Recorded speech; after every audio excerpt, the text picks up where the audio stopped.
So today we're going to talk about C. diff or Clostridium difficile.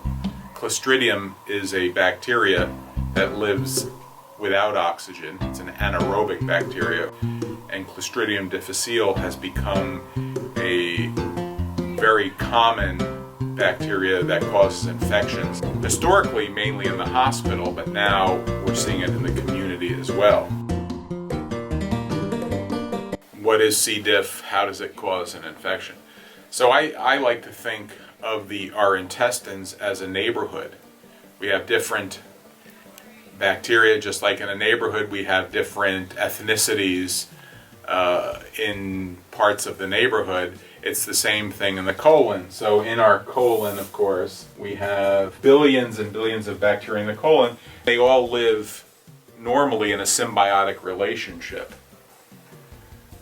But now what happens when we take an antibiotic for any type of infection? So the antibiotic might kill off these bacteria and might kill off one of these bacteria, and then allow the C. diff bacteria or the Clostridium difficile bacteria to overgrow. When that bacteria overgrows, it releases a toxin, and that toxin is responsible for creating severe diarrhea. So when the C. diff bacteria overgrows, the toxin is released, the diarrhea happens, and the patient gets very, very sick.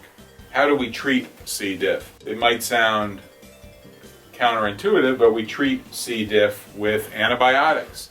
We also prescribe often probiotics to try to repopulate the colon with good bacteria. So when should an infectious consultation be requested for a patient who has C. diff infection? Normally we're called in pretty soon after the infection is identified, or if a patient has diarrhea and fever, so we can institute therapy as soon as possible. I hope you enjoyed the video. If you have any further questions, feel free to call us at 954-776-9992 or visit our website at infectionsmanaged.com.